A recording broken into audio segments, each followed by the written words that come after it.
Hi, Beth Riebenstorf with the Reby Homes team, your trusted source for real estate in the Phoenix metro area. Well, no question, the hot topic of conversation is supply. Demand has been extremely strong while the supply, well, it's not caught up. Freddie Mac's Sam Cater puts it this way: the main driver of the housing shortfall has been the long-term decline in the construction of single-family homes, and that decline has resulted in the decrease in the supply of entry-level single-family homes or starter homes. Recently released census data, well, it shows the deficit over the last decade in single-family housing units completed. So between 2010 and 2019, only 6.5 million homes were completed, while in the four previous decades, there was only one decade that was under 10 million homes. That's significantly fewer homes on the market, and it demonstrates that the amount of housing is not keeping up with population growth. A lot of this is due to the hangover effect from the housing crash back in 2008. Builders were hit hard then, and many continued to wonder about another bubble or a crash. That topic is so prevalent that Google reported the search question, "When is the housing market going to crash?" Well, it spiked almost 2,500% in the past month. Last month, in our April monthly market update, we went into great detail about all the ways that this market is very different from the crash in 2008 and how experts do not expect a crash in U.S. real estate. Because this time, we're not dealing with an issue in the housing market. We're dealing with a lack of supply. This is a picture of the year-over-year change in listings. New listings are represented by the green bar, and you see that coming up. Total listings are the orange and now turning red bar, which is down 53% across the country. Now let's talk about the year-over-year change in listings, why they're spiking up. A look at listings now compared to this time last year, we can see that everybody was pulling listings off the market when we were in lockdown during the pandemic. And this year, we see a spike in the change in listings as compared to this time last year. So a reason for that? Well, look right now at week-over-week inventory listings. We're starting to hear a little bit about inventory starting to increase a little bit as we're here in the spring. A deeper look shows that what normally happens during this time of year with inventory is a gradual increase. So if we look at 2020 as compared to 2021, starting off in December of the prior year, 2019, you can see growth of about 100,000 listings in the first quarter of the year. And what happened this year? Well, we've stayed relatively the same, just 10 to 20,000 listings added over those 3 months as we've gone into the new year and into the spring market. Typically, more people choose spring as the time to put their home on the market. Coming out of the pandemic, folks may be feeling more confident about selling their home. And buyer demand, well, it's outpacing those new listings. NAR, well, they just came out with this change. It takes approximately 18 days for a home to go from listing to a contract in the current housing market. A year ago, it took 29 days. Now, 29 days is a very quick cycle time for listing to contract.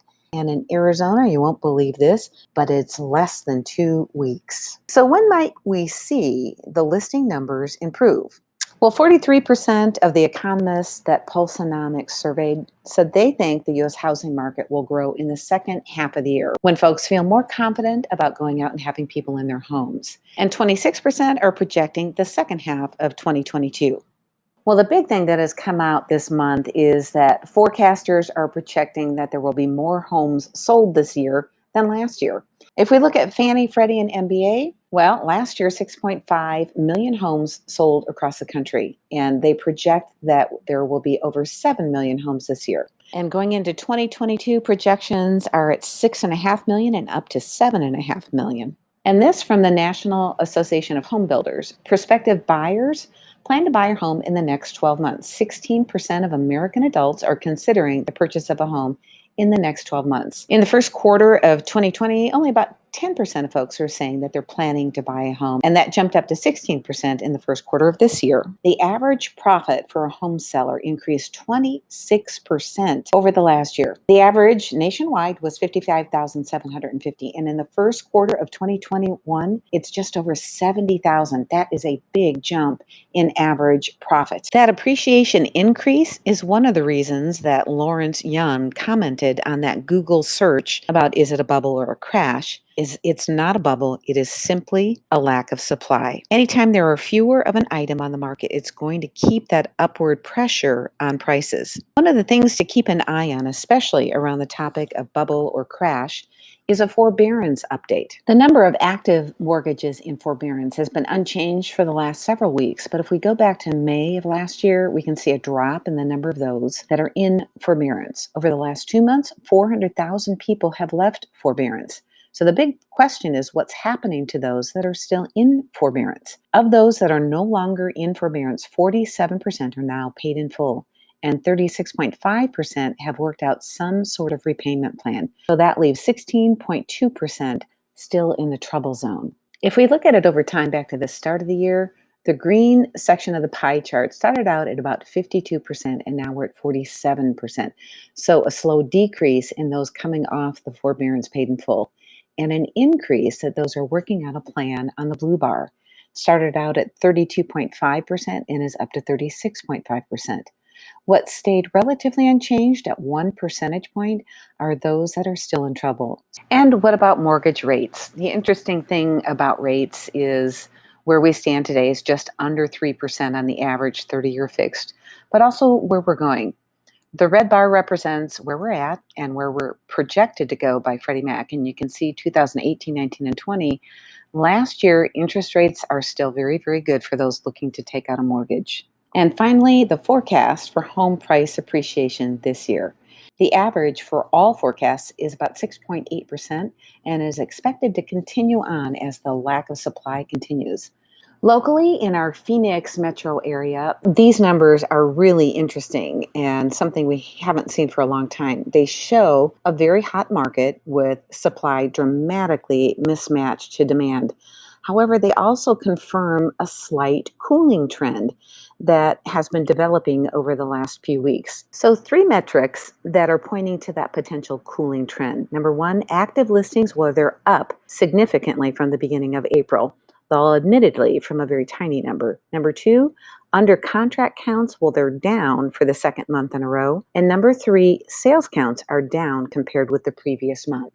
When prices go up, some buyers can no longer afford to buy and they drop out. And that gives the market a chance to recover. And here's a look at those price increases by price range. In the under 300,000 range from 2019 to 2021, it went from $140 a square foot to $175 a square foot. In the 300 to $600,000 range, it went from 174 to 185 to 219. And the 600 to a million, it went from 229 a square foot to 240 and now 277. And the over 1 million, the biggest jump from 421 to 435 to $556 a square foot. In a normal market, prices still tend to rise, but not at the pace of our current market. The monthly average price per square foot, well, it's soared by over 5% in a single month. Even though there are indicators that we're entering or starting a cooling down phase, it will probably take several quarters, if not years, to cool down to normal. The lesson for buyers right now is understand that things are moving fast, really fast. And now more than ever, an expert is needed to position the buyer's lender, and the buyer's offer to compete with multiple buyers and their offer on that same property.